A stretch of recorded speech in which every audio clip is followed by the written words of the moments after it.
Hola. Hola, hola. Buenas tardes a todas y todos. Es un honor para nosotros recibir hoy a Cristina Rivera Garza, una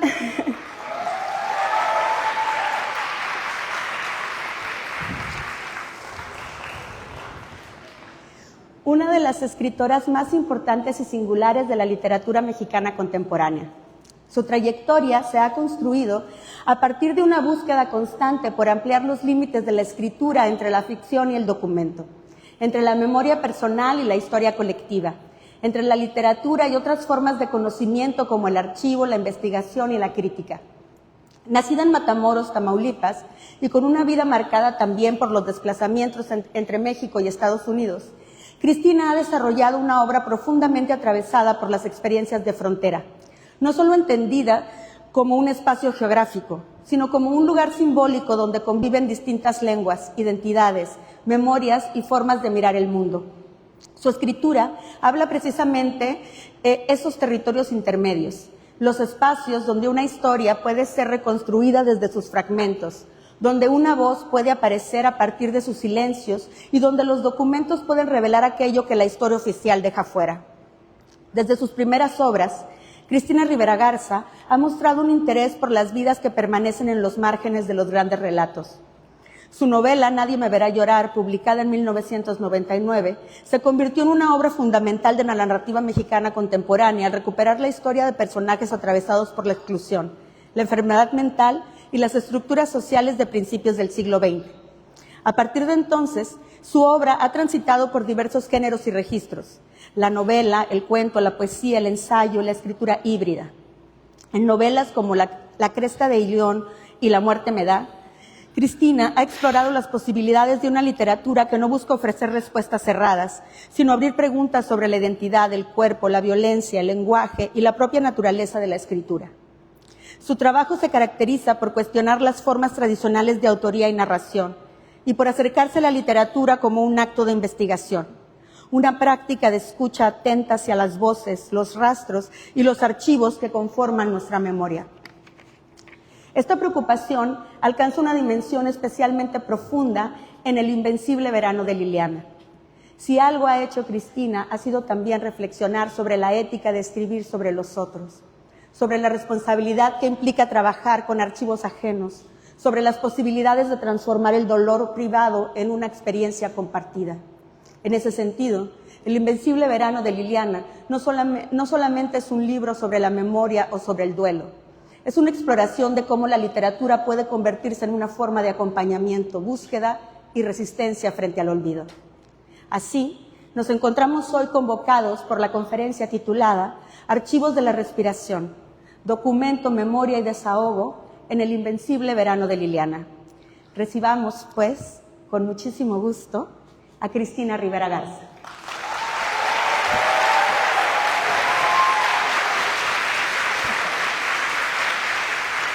Gracias, qué linda.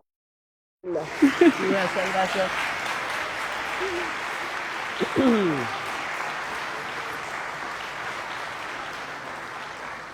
¿Cómo están? Buenas tardes. Bien, eso, muy bien. Oigan, yo sé que ustedes han celebrado ya el premiazo de Elma Correa, pero yo creo que sería muy bien empezar hoy con un aplauso mayor.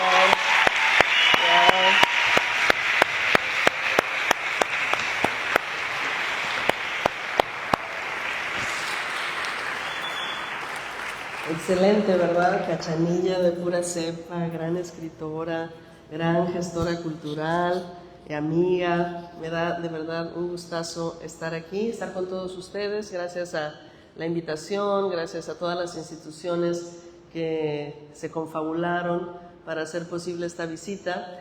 Como me pueden oír, yo me he excedido un poco estos días norteños, fronterizos. Quisiera que fuera por cuestiones de fiesta, pero realmente fue por cuestiones de trabajo. Estuvimos en Campo Alaska hace un par de días, bajo este sol brutal, y miren cómo queda uno después. Le decía hace ratito a Elma que hace algunos años uno llegaba a los lugares y preguntaba ¿cuál es el bar de moda? ¿A dónde vamos a ir después? Y ahora es llévame a la farmacia, necesito un fisioterapeuta, pero bueno, aquí estamos con mucho gusto. Lo que les voy a compartir el día de hoy son algunas reflexiones en las que han dado a partir de la publicación del Invencible Verano de Liliana. Han surgido preguntas, han surgido conversaciones y uno le pone atención a todo eso, ¿no? Y después hay cosas que el libro tocó, a lo mejor otras que no llegó a adentrarse lo suficiente. En fin, siempre queda espacio para una reflexión más. Y estas son unas reflexiones a las que me ha invitado, de hecho, la lectura de muchos de ustedes. Así es que muchas gracias por leer, por abrazar a Liliana. Hoy es 14 de julio, en 2 días vamos a conmemorar el otro aniversario más de la pérdida de Liliana, pero también de su insistir en quedarse aquí con nosotros. Que sea eso hoy, una prueba más de la insistencia de Liliana por seguir aquí en la tierra y una prueba más de que nosotros también podemos hacer espacio para darle la bienvenida a ella y a tantas otras mujeres que hemos perdido a causa de la violencia de género. Muchas gracias.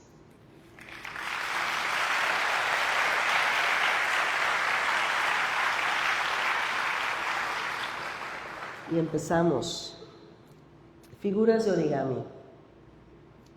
A inicios de enero del 2019 decidí viajar a casa de mis padres para buscar una libreta de direcciones o algún indicio que me permitiera localizar a los viejos amigos de Liliana Rivera Garza, mi hermana menor, víctima de feminicidio el 16 de julio de 1990 en la Ciudad de México, cuando estaba a punto de cumplir 21 años. Meses antes había empezado a considerar seriamente la idea de volver a abrir un caso judicial que con el paso de los años se había desvanecido sin lograr dar captura. ¿Dónde le doy? ¿Acá? Ahí. ¿Sabes qué? Que está apagado. Les digo, está, ya. Está. Bueno, esa era la primera. Se había desvanecido sin lograr dar captura a Ángel González Ramos, el exnovio de mi hermana, sobre quien todavía pesa hoy una orden de aprehensión por el delito de homicidio, solo de homicidio, por cierto. Nada podría empezar otra vez sin nombres exactos, direcciones específicas y un nuevo recuento de los hechos. Sabía a la perfección dónde se encontraban las cajas donde habíamos guardado las pertenencias de mi hermana, pero recordaba poco de lo que había quedado ahí, mudo e intacto por al menos 30 años. No sé qué pasaba por mi cabeza cuando coloqué la silla para alcanzar la repisa alta del closet, ni cuando fui bajando una a una las cajas de cartón y los guacales pintados de color lila que todavía portaban el nombre de Liliana. Sé que no esperaba que tan pronto desbaraté las solapas de la primera caja, sobre la cual no habíamos colocado ni siquiera cinta adhesiva, los papeles empezaran a saltar hacia mí. Pronto me di cuenta de que había una cantidad enorme de documentos, cartas, notas, recados, cuadernos, planos, y que además algunos de los papeles habían sido doblados con mucho cuidado, formando delicadas figuras de origami, que al liberarse de las constricciones del espacio, se desplegaron en la atmósfera con una energía nueva, del todo inusitada, dando la impresión de que volaban. Tal vez solo saltaron porque sí, tal vez se dirigían a todos lados y a ninguno en particular. Pero todavía me recuerdo estupefacta ante la animación que no pude evitar pensarlo así, que mi hermana había preparado específicamente para mí con tanta antelación. Una broma festiva de Liliana, una celebración, su regreso. Dice la filósofa belga Vincent Desprez que la primera pregunta que nos obligan a considerar los muertos no es sobre el tiempo, sino acerca del espacio. ¿Dónde están? ¿Dónde podremos encontrarnos para continuar nuestra relación con ellos? La cito ahora. Hay que situar al muerto, asegura Desprez, es decir, hacerle un lugar. El aquí se vació y hay que construir el allá. Esto exige otras cosas más: cuidados, atención, actos, un medio, si no propicio o acogedor, por lo menos no demasiado hostil. Al muerto no solo hay que instaurarlo, es decir, acoger su llamado, sino también instalarlo, para que tanto ellos como nosotros podamos consumar, y la vuelvo a citar aquí, aquello para lo que estamos hechos. La apertura de las cajas, desde donde brincaron esos papeles celosamente preservados, fue, en este sentido, el primer paso de esa instalación, que no solo responde al deseo de los vivos, sino también al de los muertos. ¿Qué quiere Liliana?, me pregunté, y le pregunté varias veces, honestamente intrigada. ¿Qué quieres ahora, después de 30 años? Estaba ahora lista para escucharlo. La casa del tacto. Esa tarde leí tanto como pude. Pronto, sin embargo, tuve que darme cuenta de que lo que me proponía era descabellado. No podía leer todo lo que encerraban las cajas en una semana entera, mucho menos en una tarde apresurada. Me detuve y, observando el estudio a mi alrededor, comprobé que, aunque todo estaba en su sitio, nada se veía igual. Los libros y los retratos eran los mismos, como eran las mismas las ropas que colgaban estáticas de los ganchos detrás de las puertas del closet, y sin embargo, todo parecía distinto. Me encontraba rodeada de papeles, algunos yacían todavía dentro de las cajas, pero muchos se desparramaban sobre mi regazo y otros permanecieron todavía pegados a mis manos. Observé de inmediato mis manos. Esto que toco ahora, me dije, fue tocado por Liliana 30 años atrás. No hay nada entre ella y yo ahora mismo. Sus huellas y las mías juntas, recibiéndose una a la otra. La sensación de su presencia fue incontestable y abrumadora. Liliana estaba ahí, conmigo, sin duda alguna. No hablo metafóricamente, ni recurro a las estrategias del pensamiento o del realismo mágico cuando digo esto. No me convence el lenguaje del New Age todavía. La presencia de Liliana en ese cuarto de estudio, en la ciudad más alta de México, era material y concreta. Estaba ahí, incontestable, en los restos que su cuerpo había irradiado en las hojas de papel sobre las que ahora colocaba yo mis propias manos. Un saludo a través del tiempo, un apretón de manos, literalmente. En geología, el concepto de tiempo de residencia remite al tiempo que tarda una sustancia en degradarse y desaparecer de la superficie de la Tierra. ¿Cómo permanecen los muertos con nosotros, alargando su existencia en nuestro medio? Mi respuesta: mientras les guardemos luto. El tacto fue, desde el inicio, el espacio donde nos instalamos, Liliana y yo, para convertirnos otra vez en lo que fuimos siempre, hermanas. Tocándonos a distancia, pudimos reconocernos otra vez. El tacto, que nos recuerda de manera indefectible al cuerpo, lo produce como efecto a su vez. El tacto es nuestra casa. Mi tarea era simple y espectacular al mismo tiempo, y las palabras del poeta Kaveh Akbar en su litanía para G lo expresan mucho mejor que yo. Me entrego a todo lo que ha sido tocado por ti. El archivo de los afectos. He trabajado a lo largo de los años con una variedad amplia de archivos.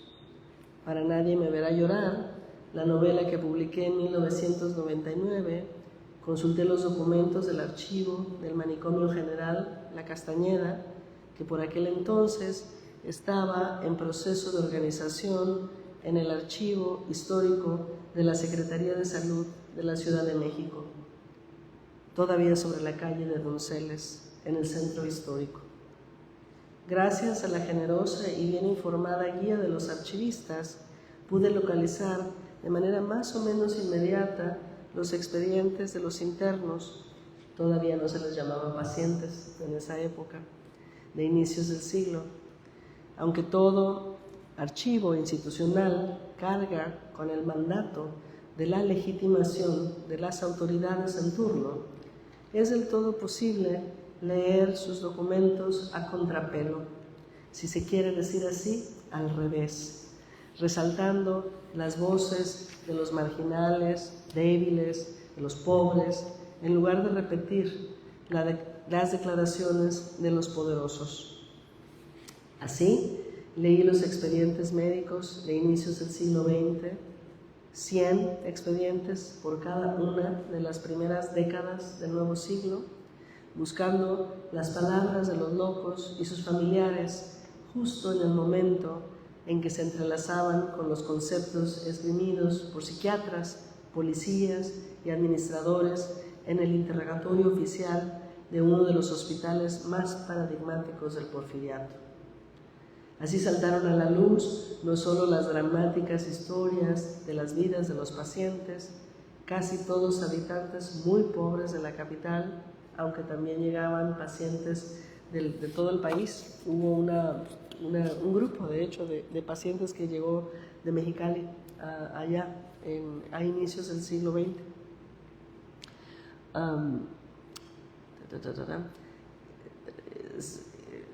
Muy pobres de la capital y del país entero, sino también los titubeos y discusiones de esos médicos que intentaban afanosamente transformar a la psiquiatría en una ciencia respetable.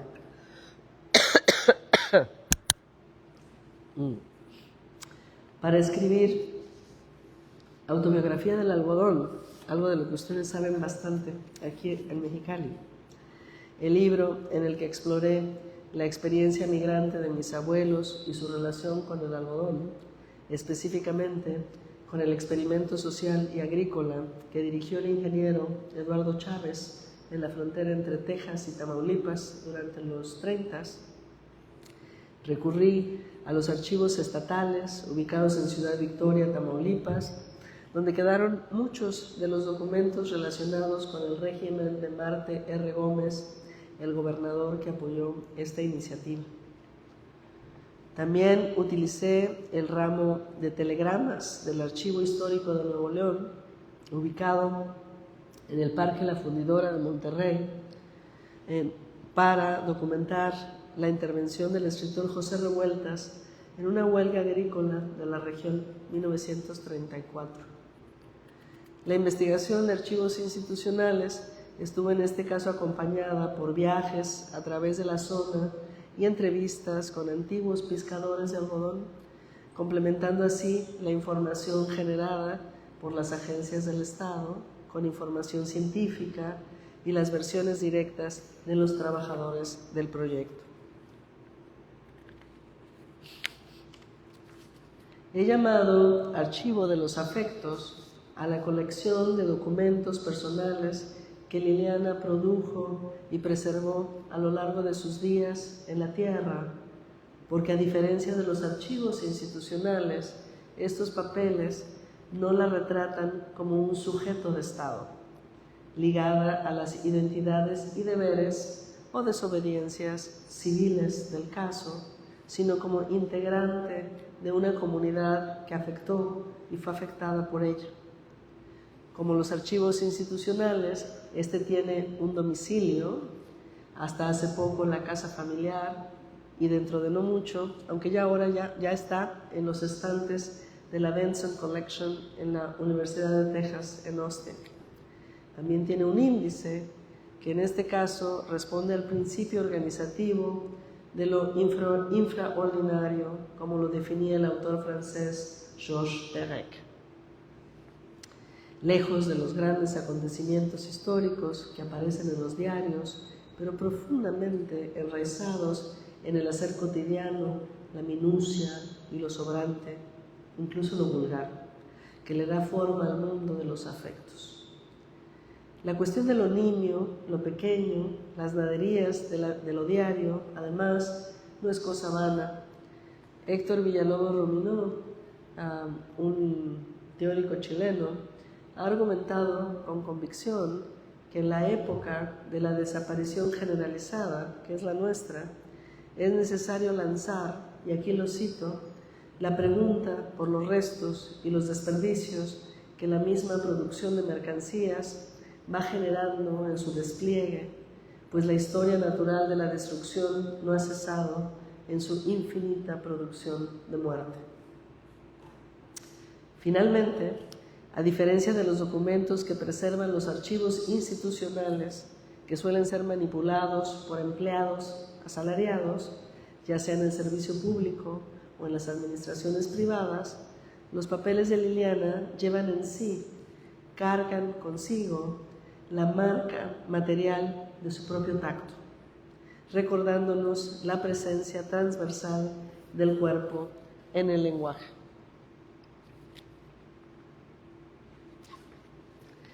El archivo de los afectos de Liliana complementó y compitió contra las narrativas oficiales de la violencia de género y el feminicidio, posibilitando nuestra comprensión de su historia como una historia de vida y no solamente, como suele ser el caso cuando la violencia se hace presente, como un relato de muerte.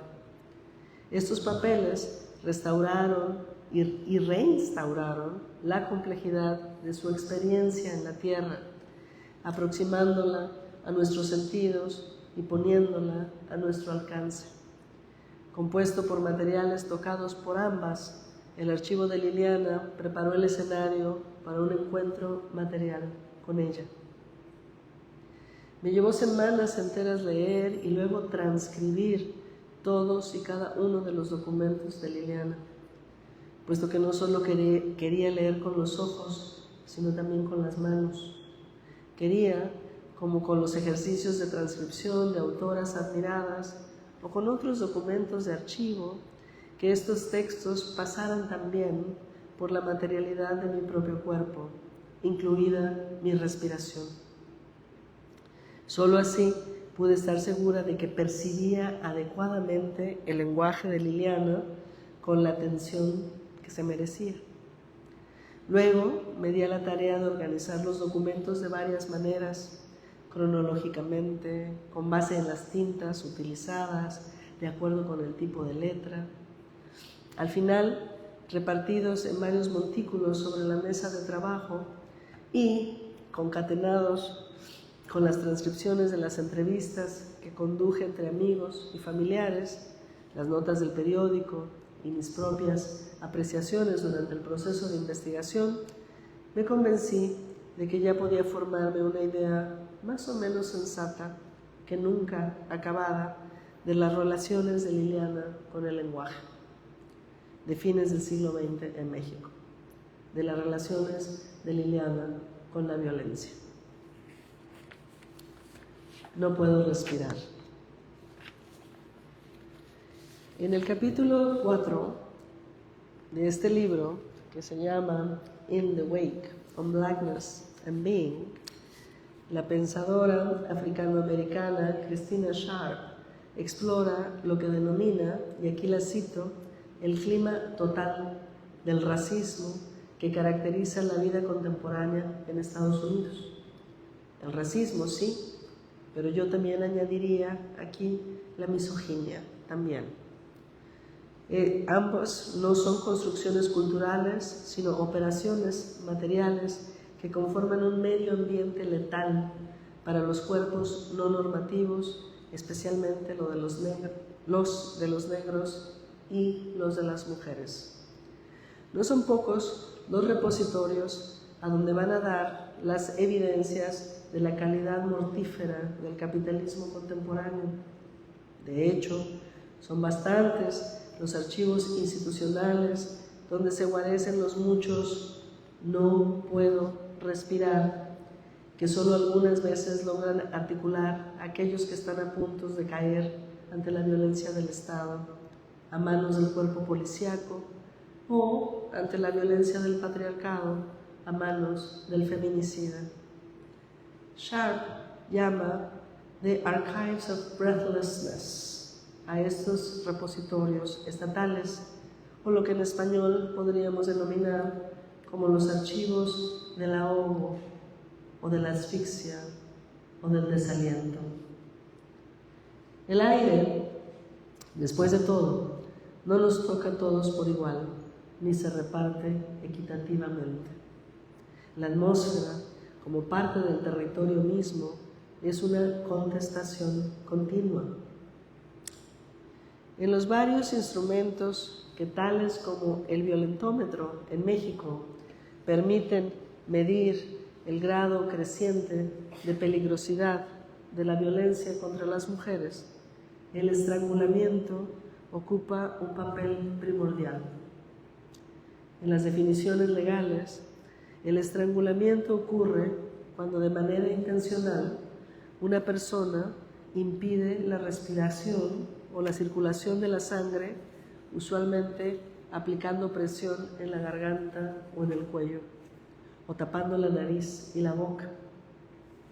En muchos casos, las mujeres no llegan ni siquiera a enunciar el "no puedo respirar" antes de perder la vida, y en tantos otros, esas alocuciones se desvanecen en el olvido sin conseguir formar parte de la memoria colectiva y del registro público. El acta de defunción de mi hermana muestra que la causa oficial de su deceso fue asfixia por sofocación. Según los peritos, Ángel González Ramos colocó una almohada sobre la cara de mi hermana hasta que dejó de respirar. Como en tantos otros casos de violencia de género, la falta de aire se confabuló aquí con el patriarcado para terminar con la vida de una mujer de manera violenta. ¿Pudo Liliana enunciar ese "no puedo respirar" que hemos oído de bocas como la de George Floyd antes de fenecer?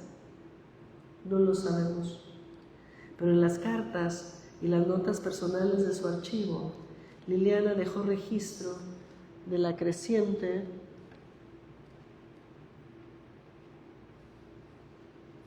falta una imagen, pero bueno, dejó registro de la creciente asfixia que le provocaban los celos y el afán de control de su exnovio.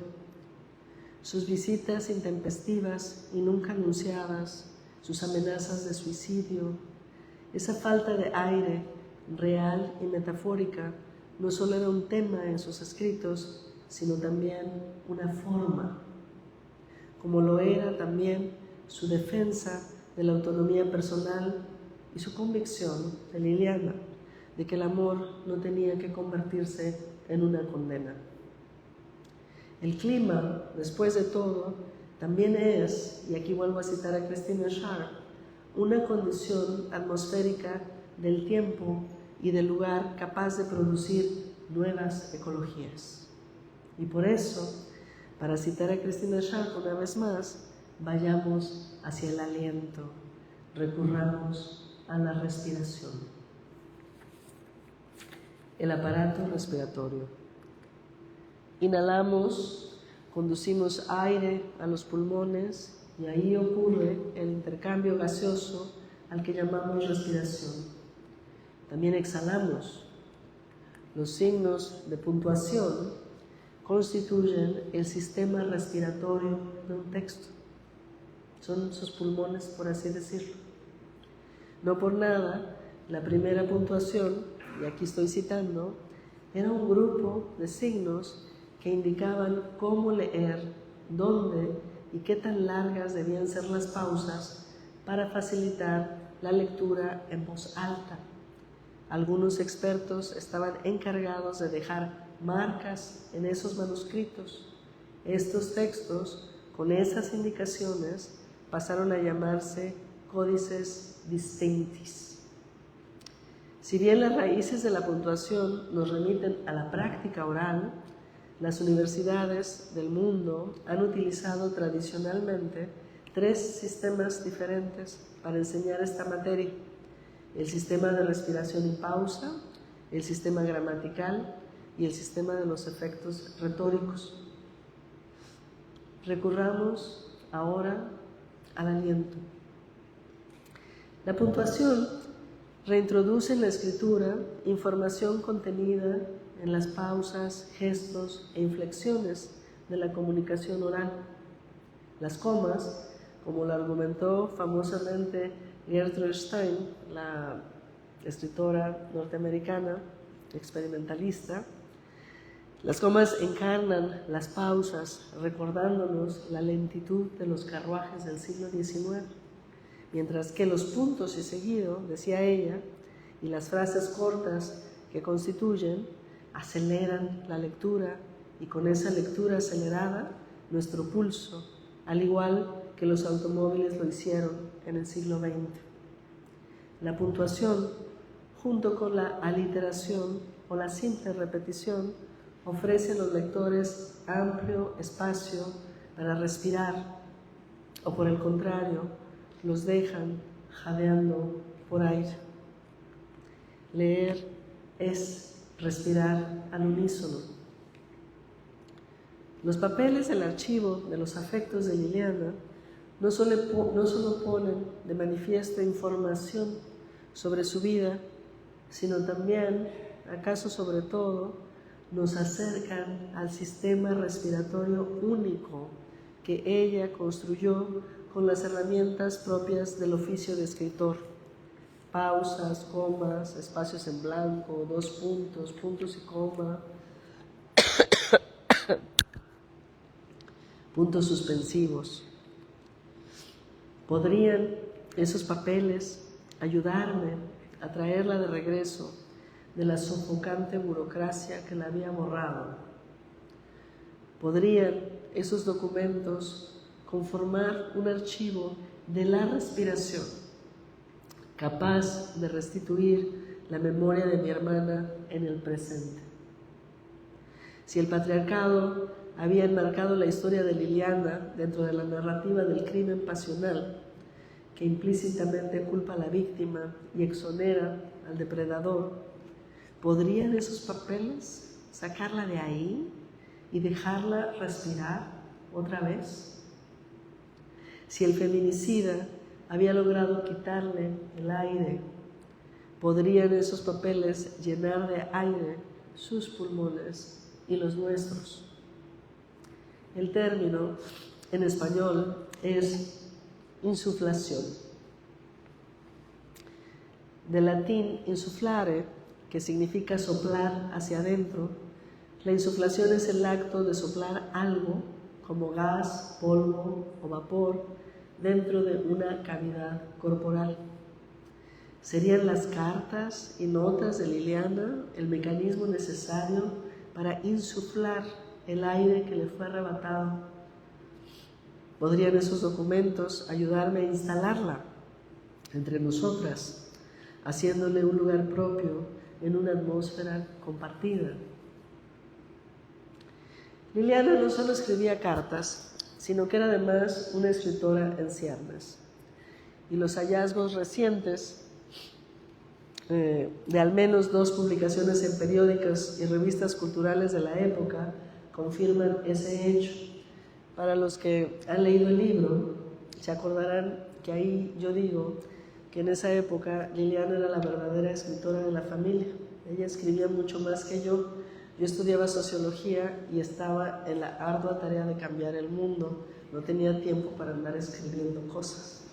Pero Liliana sí. Y fíjense que el haber encontrado esto me los han mandado. Revistas como los Cuadernos del Centro Toluqueño de Escritores, un libro que ayudó a ilustrar y otra publicación en un periódico local demuestran que lo que me decía la intuición cuando escribí el libro estaba en lo correcto. Entonces, no solo estaba escribiendo, sino también estaba publicando, que son esos 2 momentos tan importantes en el proceso de convertirse en escritora. Quiero decir que al escribir esas misivas, esas cartas, Liliana se expresaba, ciertamente, pero sobre todo actuaba crítica y lúdicamente con el lenguaje, con la forma, especialmente con la tradición de la escritura epistolar en este caso. A menudo, en su correspondencia, Liliana subvertía el cuerpo de la carta, empezando, por ejemplo, con la despedida. Por ejemplo, aquí pueden ver: querida y nunca bien ponderada Ana. Primero que nada explica en qué escribe y después se despide y luego ya al final dice otras cosas, ¿no? O colocando la postdata en medio de su narración en algunos casos. No era raro que su escritura sustituyera los puntos y aparte por los puntos suspensivos, otorgándole al párrafo una vida más larga, apenas sugerida en transiciones menos definitivas. Liliana también utilizaba con habilidad el espacio en blanco para ralentizar la narración y luego entonces darnos un respiro a sus lectores o para enfatizar algún concepto o escena, exigiendo más atención de ese modo. En alguna de sus cartas más festivas que dirigió a Ana, su mejor amiga, Liliana escribió de atrás para adelante, iniciando la carta con la última frase y siguiendo así hasta llegar a la primera. Ana no tardó en utilizar el mismo método para responder esa carta. Como tantos escritores de vanguardia, Liliana subvertía y resignificaba a cada paso. En toda decisión escritural, aunque guiada menos por principios dogmáticos o formales y más por el humor y la complicidad, en cada giro y en cada desobediencia, en toda provocación, brilla la mente de esa cábula, como la definió uno de sus amigos, esa cábula irónica y relajienta que tanto impactaba a su círculo y que intuitivamente o no se anteponía a la autoridad. En una de sus notas más impactantes, Liliana decidió omitir toda separación entre las palabras, todos los espacios entre las palabras, así como todos los signos de puntuación, produciendo un efecto de continuidad y de aglomeración que genera, en quien decida leerla en voz alta, un efecto inmediato de asfixia.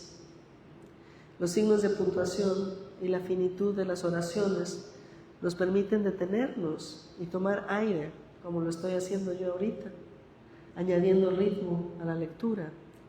No así en el escrito con el que Liliana inició el 1989, que tantos cambios trajo al mundo y a su vida.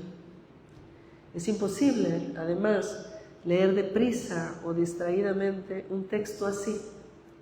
El ojo avanza y retrocede al mismo tiempo frente a una escritura que se resiste a la absorción, es decir, al entendimiento fácil o al consumo inmediato. Leer esta carta personal requiere tiempo y requiere convicción. Uno tiene que querer leerla para poder hacerlo. uno tiene que necesitar leerla. Leer esa carta precisa de solidaridad, es más, precisa de complicidad, esa condición que queda al otro extremo de la indolencia. Desahogo. En español, desahogarse no solo significa mejorar el estado de ánimo.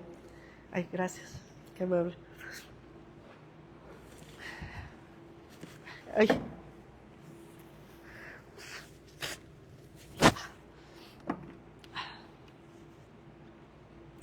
En español, desahogarse no solo significa mejorar el estado de ánimo de alguien o poner de manifiesto algún sentimiento o aliviarse de algún problema económico. En los juicios orales, las partes en litigio participan del desahogo de pruebas al mostrar las evidencias que pueden verificar la veracidad de los hechos o probar su dicho, para así influir en el fallo o sentencia del juez. Voy por agua.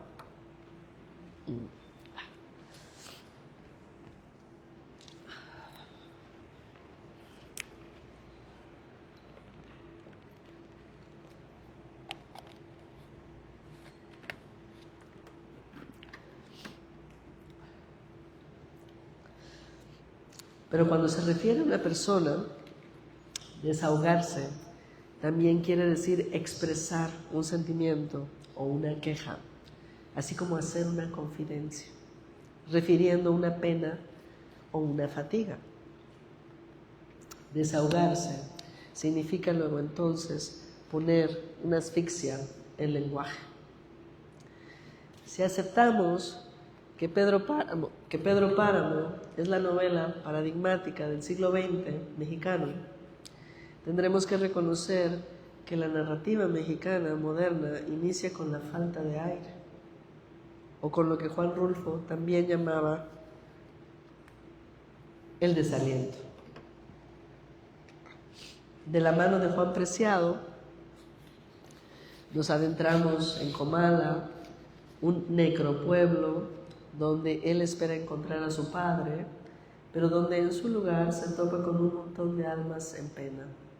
Pronto, la falta de comprensión y el bochorno insoportable del lugar, nada que ver con Mexicali, no, lo hacen sentir la falta de aire.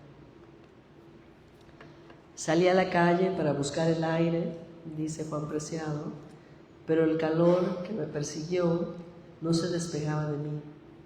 Y es que no había aire, solo la noche, entorpecida y quieta, acalorada por la canícula de agosto. No había aire, tuve que sorber el mismo aire que caía de mi boca, deteniéndolo con las manos antes de que se fuera.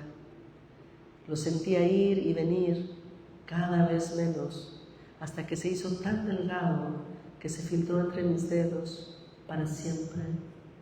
Digo, para siempre. Ese fue Juan Rulfo.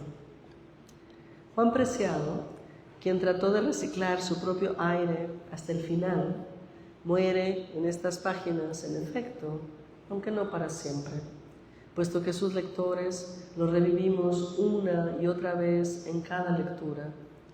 ¿Acaso esa lectura insistente, esa respiración que emprendemos al unísono, autores y lectores, a través del sistema respiratorio de la escritura, forme parte de un desahogo que no solo es cultural, sino también político?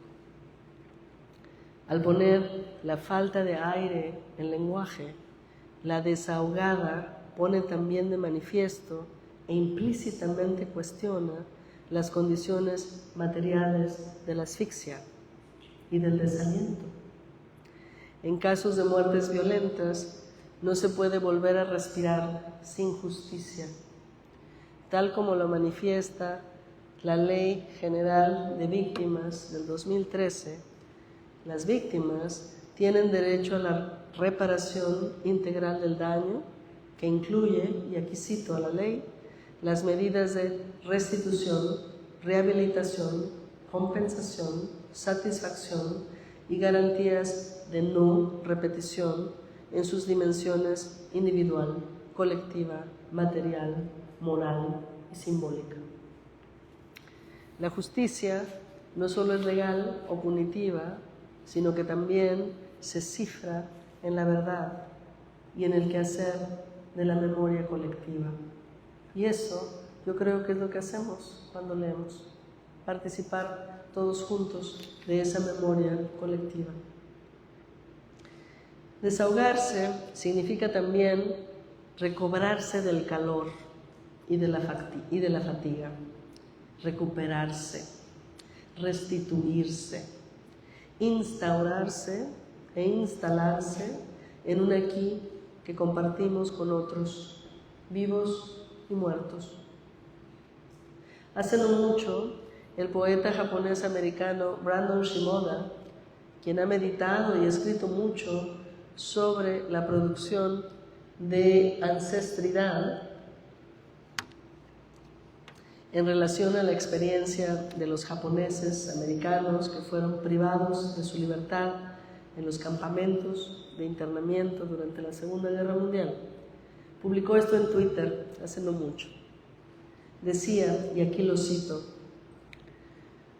por mucho que quiera que los muertos, los asesinados, los mártires, persigan eternamente a sus asesinos, deseo para ellos un futuro mejor que ese. Una vida en la que estén completamente libres de tener que escuchar, ver, sentir, pensar e incluso recordar a sus asesinos nunca, jamás. Yo también espero que la vida de Liliana, o la post-vida de Liliana, de ahora en adelante, esté rodeada de sus amigos de antes y de sus nuevos amigos de hoy. En las últimas páginas del Invencible Verano de Liliana, la describo retosando en un prado a las orillas del Pacífico. Y esta es una foto, reconocerán, de San Diego, porque en esas épocas vivía yo ahí, en San Diego. Mientras el sol se oculta en el horizonte, el golpeteo rítmico de las olas se confunde con los acordes de la música que se desvanece en el aire. Un gato lame los platos llenos de sobras y ella, junto con nosotros, junto con nosotras, puede respirar por fin y respirar en paz. Muchas gracias.